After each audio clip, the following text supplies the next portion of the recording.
Հարգելի գործընկերներ, սիրելի հայրենակիցներ, շատ լավ հնարավորություն է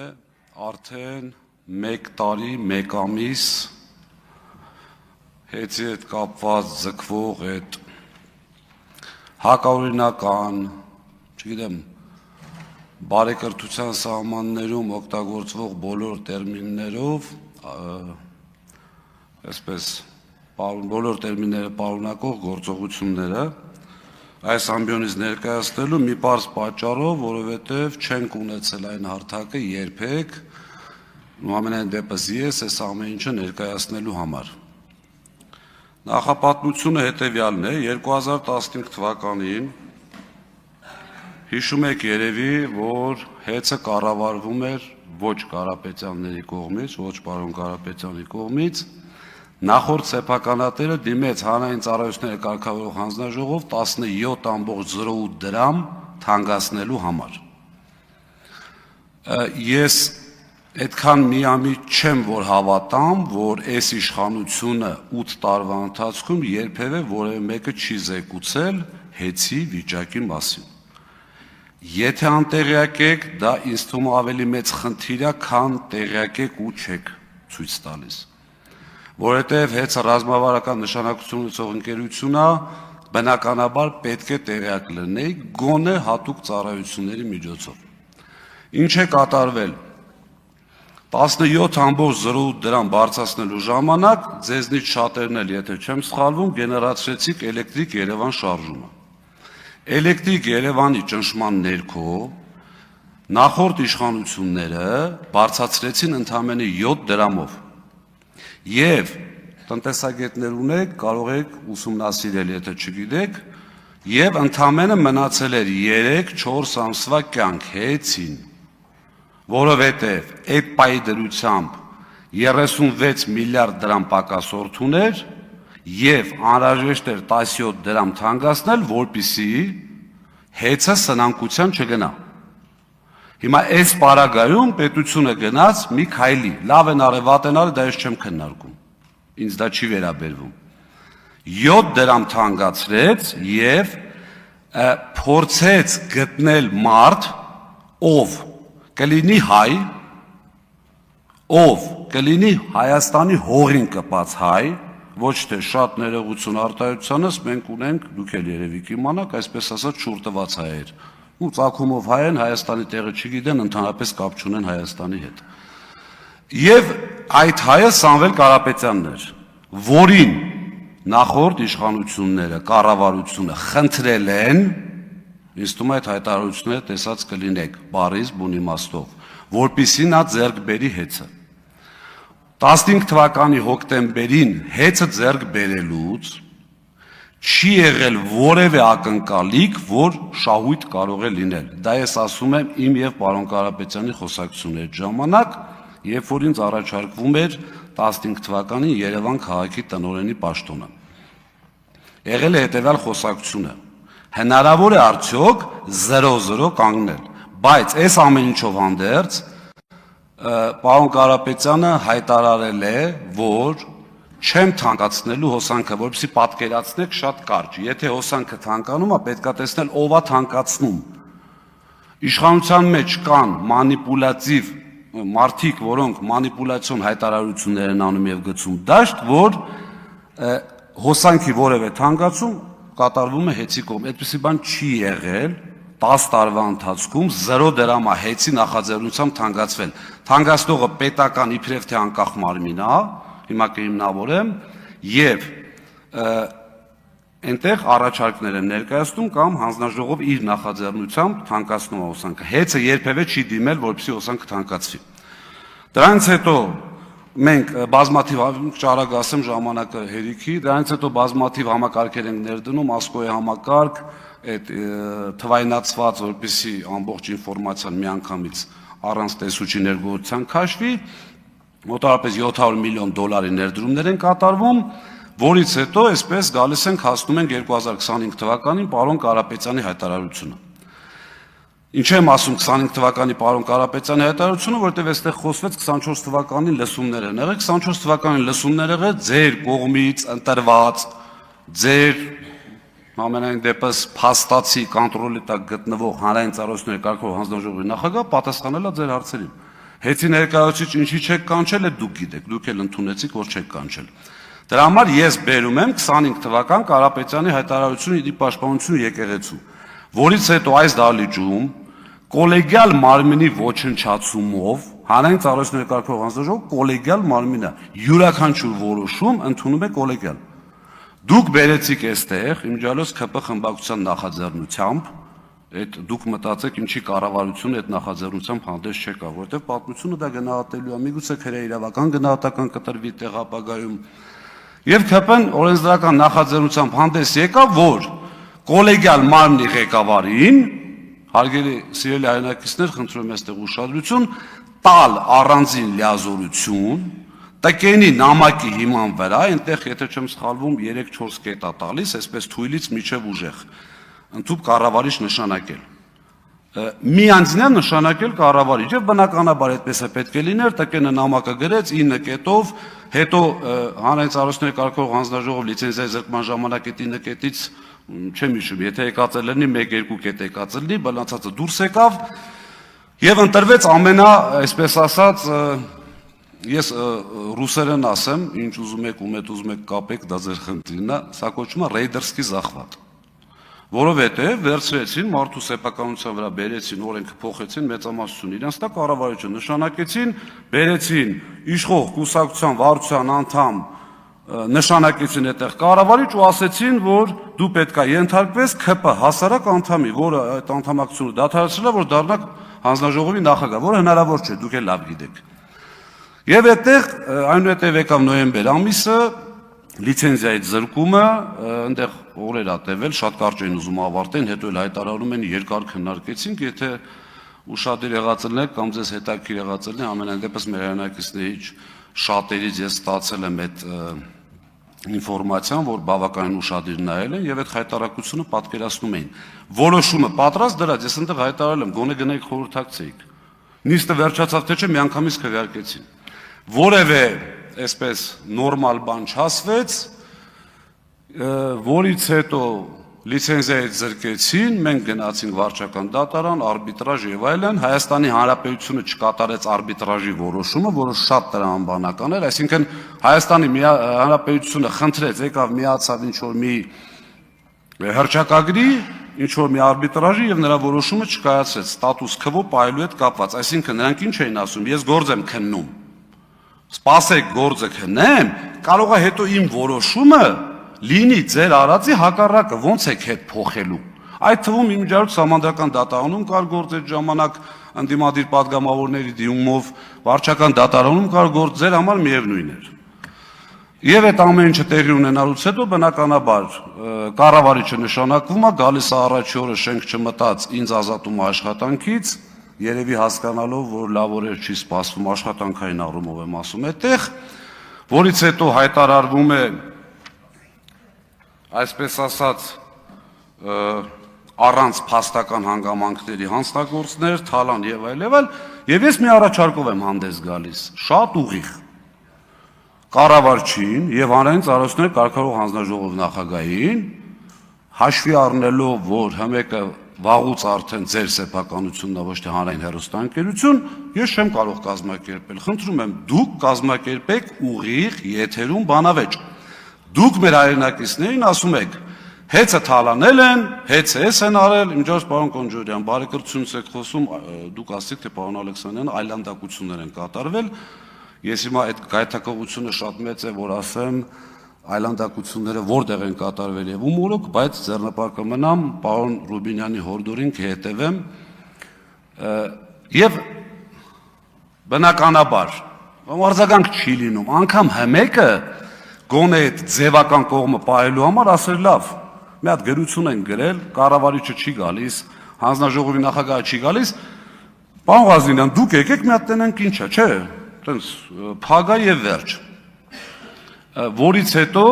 հայտարարվում են բազմաթիվ քրեական գործեր, մենք տեսել ենք, չէ, այստեղ էս ճակերտների մեջ terrorizmi հետ կապված գործերը Բագրատ Սրբազանի հետ կապված մի քանի ամսում արագ գնացին դատարան, բայց ինչ որ հավելագրումների հետ կապված թեմաներ էս մի տարիա քննվում, հələ չգիտենք ինչ։ Այսինքն շատ պարզ էր, որ այստեղ ընդհանրապես պետք էր փորձել կամ ձեր կարծիքով հաջողել, որը իմ կարծիքով չի ստացվել նաև մեր հասարակության, ես մի հարց տամ էլի, մենք կարող ենք խմբակցության անունից հիմա գումարել։ Որովհետև Դուք հիմա խոսեք, եթե հիմա խմբակցության ղեկավարն ինձ ասի, որ գրություն կուղարկեն, շատ լավ խմբակցության անունից շարունակեք։ Բայց կզրկվեք վերջում խմբակցության անունից ելույթից, դա իմաց։ Շարունակեք։ Եվ դրանից հետո արդեն կատարվում է այն ինչի դեմ դուք պայքարել եք։ Առաջին հերթին դուք, ինչպես նաև մեր ժողովրդի մի ստվար զանգված։ Սկսեցին ազատվել աշխատակիցները ըստ ցուցակների, բառից բուն իմաստով,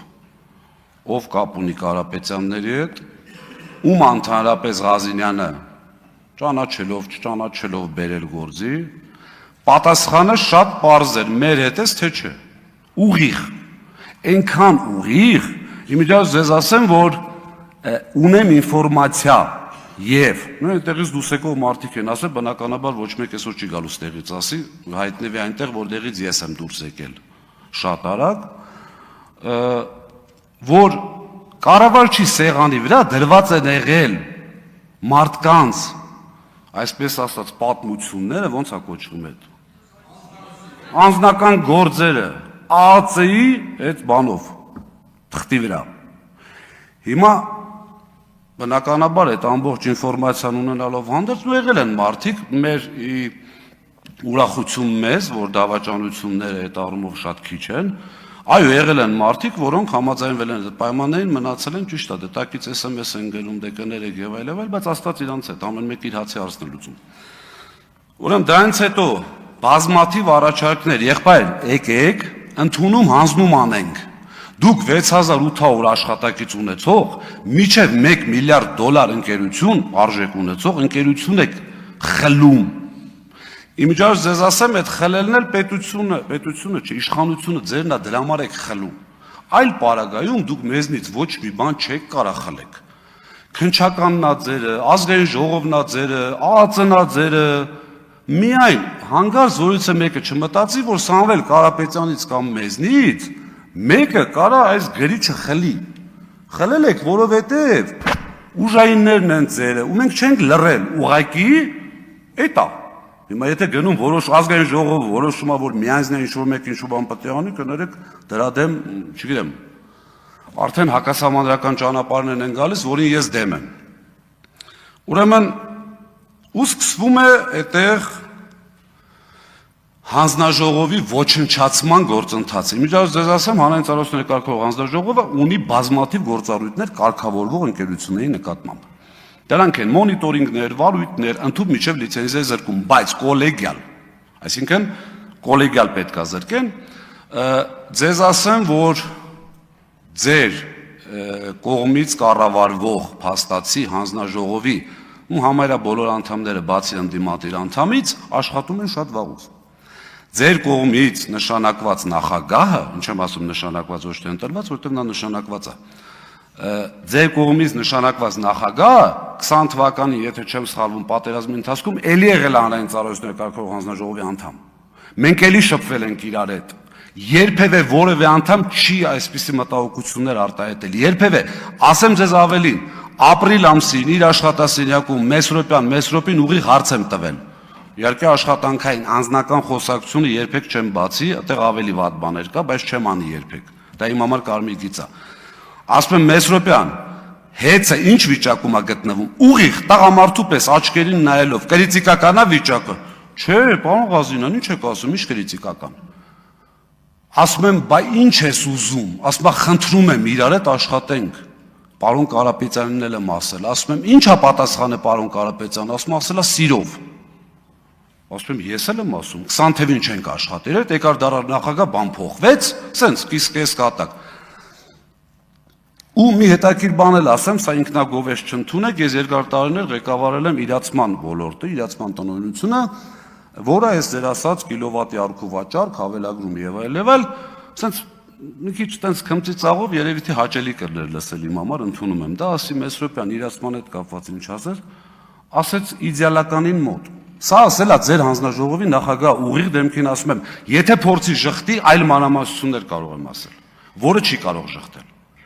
Այսինքն իմ ասած իմաստը որն է, որ Կարապետյանի եկեղեցուն պաշտպանելուց հետո է սկսեց գործընթացը։ Միանշանակ դուք էլ լավ գիտեք, ունեք փող վարչապետ, որը եղել է Արջին բանկի, եթե չեմ սխալվում, կառավարիչ։ Այն ժամանակ հեծ ունեցել է Արջին բանկում վարկ։ Ունեք ԱԱԾ, որը որ օնլայն ռեժիմով ձեզ զեկուցում է ամեն ինչ։ Դոստուկները տված է բոլորին, որը որ չէր կարելի։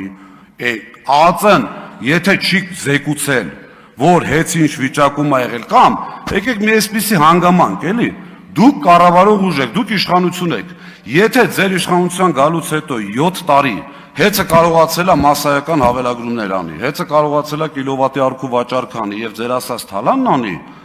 ու շատ ներողություն, խիստ անհրաժեշտություն է դառնում իշխանության փոփոխությունը։ Իմիջիալոց այստեղ տարածքներից մարդիկ կան, որոնք համոզված են բազմաթիվ անգամ շփվել են հեծի հետ եւ տեսել են մեր աշխատանքի որակը։ Եվ մի շատ կարևոր հանգամանք, չեմ ուզում այստեղ շատ երկարացնեմ, բայց բազմաթիվ անգամ մամուլով էլ եւ շատ տեղերով էլ քննարկվել է այն թեման, թե ես ինչ մեթոդներով եմ աշխատում ուղիղ հավելագրման դեմ։ Սա շատ չբարձրաձայնեմ, կուսումնասիրեք, համոզված եմ նաև շատերը գիտեք։ Հիմա դրանից հետո գալիս արդեն այդ հանձնաժողովի միջազգային ձեզ ասեմ, որ տեխնիկական աուդիտի հնարավորություն ունի, ինքը ընտրում աուդիտորին եւ բերում տեխնիկական աուդիտ են անում։ Պետական հանրային ծառայության կարգավորող հանձնաժողովը մինչև 23 թվականը ներառյալ արել է տեխնիկական աուդիտ։ Գումարած դրան հեծը ֆինանսական աուդիտ է արել, ամեն տարի KPMG-ն է արել ֆինանսական աուդիտ։ Այսինքն ձեր տրամաբանությամբ դուրս է գալիս, որ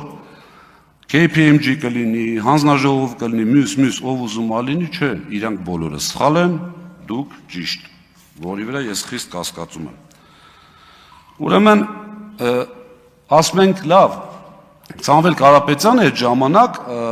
փաստաբանների միջոցով, պարոն Վարդևանյանի միջոցով ինձ փոխանցեց, ասեց Դավիթ, մի անգամ ասել եմ, կարող եմ մոռացել են, ասա որ 10 տարի չեմ թանկացրել, 10 տարի չեմ թանկացնելու։ Հիմա եթե ինչ-որ մեկին հետաքրի ոնց չի թանկացնելու, սեփական փողի հաշվին։ Ասենք ստեղ չեմ ուզում կոպիտ բառ օգտագործեմ, կարծում եմ դուք էլ տենց չեք մտածի, հիմարություն կլինի մտածելը, որ մի քանի միլիարդ դոլար ունեցող մարդուն ասեն, բա ոնց չես թանկացնելու, շատ բարձ։ Կարիք եղավ, ինչը որ եղել է 10 տարվա ընթացքում, իր գրպանից փողը գտնի չի թանկացնի։ Այդ հայտարարությունից հետո, որ մենք ասում ենք սիրելի հայրենակիցներ, Սամվել Կարապետյանը հայտարարում է 15-ից 25 չեմ թանկացրել, չնայած առիթներ եղել են, պրիտոմ են 10 դրամը չենք մոռանում ռուսների, ռուսական ընկերության, որը 17 դի թանկացներ, 7 թանկացավ։ Եվս 10 տարի չեմ թանկացնում։ Հանձնաժողովի նախագահին ուղիղ հարց ենք տալ, ասում ենք եղբայր, 2 տարվա գարանտիա տուր, 2 տարի ընդամենը, ասա 2 տարի չեմ թանկացնելու, չի կարողանում ասել։ Եվ որից հետո արդեն բնականաբար սկսում է այդ գործընթացը, գնում ենք դատարան։ Գնում ենք դատարան, դատարանում այսպես գիշերային նիստերով, բաներով միջև վերջին նիստը, եթե չեմ սխալվում, միջև գիշերը 5-ը տևեց, առավոտյան 5 ավելի շուտ։ Գիտեք հանձնաժողովի ինչա բերել այնտեղ, որպես ապացույց։ Մեր ժամանակվա կատարված աշխատանքներ, այսինքն հեծը Սամվել Կարապետյանի գլխավորությամբ ունի գործառույթներ, որը կատարում է։ Ապրիլ-մայիս ամիսներին ստուգվել է Հայաստանի Հանրապետության ամբողջ բյուջեից ծնվող կազմակերպությունների հաշվիչները, որի արդյունքում եղել է 22 խիստ նկատողություն եւ 9 ազատում աշխատանքից։ Ասում եմ ապրիլ-մայիս, իմիջիալոց էս հանձնաժողովը բերել էր դատարան, ասում ենք ժողովուրդ, էս խեք բերեսի մերն է։ Ասում եմ բերել ենք որ տենակ էդի կա։ Ասում ենք մենք չենք շղթում որ դա կա։ Բայց մեր կատարած աշխատանք ինչ եք բերել։ Բերել են Սևան քաղաքում 130 խախտում։ Բացում ենք, դե ապացույցների ուսումնասիրությամբ հետազոտման փուլն է, դատարան ասում է խախտումներ ասեք, բացում են չկա, պարզվում է 130 հաշվից ստուգվել է, որից 3-ը ընդամենը ունի խախտում։ Բացում ենք անհատական այդ 3-ը նայենք, պարզվում է 3-ից 2-ի խախտումները կատարվել են օգոստոսին։ Թեղազինյան Դավիթը պուլտով էր այդ անջատումներն անում, թե այդ խախտումներ անում, այդ արդեն չկարողացան ապացուցել։ Բերել են իրանց ժամանակվա կատարված խախտումները։ Եվ հաշվի առնելով, որ ժամանակը շատ քիչ է, վարչական դատարանը ուղիղ հայտարարել է, այսպես չցիտեմ, հեռախոսի մեջ է բառացի, ընդունում հանձնում չկատարելը, որը մեր կողմից էր նշվել, շատ մեծ սխալ է համարվել, որի արդյունքում դատարանը հիմնավորված եւ ապացուցված չի համարում համակարգված հավելագրումներ։ Եվ մի փաստել այնտեղ խոսք գնաց հարկերի մասին, ուրեմն 18 թվականին 9-րդ տեղն ենք եղել, 19 թվականին 11-րդ տեղն ենք եղել, 20 թվականին 13-րդ տեղն ենք եղել, 21 թվականին 15-րդ տեղն ենք եղել, 22 թվականին 13-րդ տեղն ենք եղել, 2023-ին 22-րդ տեղն ենք եղել։ Որևէ ինչ։ Այո, ձեր մոտ կա, պեկից ուզեք տեսեք 1080 տասվայրկյան։ Եվ Սամվել Կարապետյանին մեղադրել որևէ ձևով, որևէ հարկ կամ տուրք չմուծելու մեջ, ժողովուրդ, առնվազն բարոյական չի։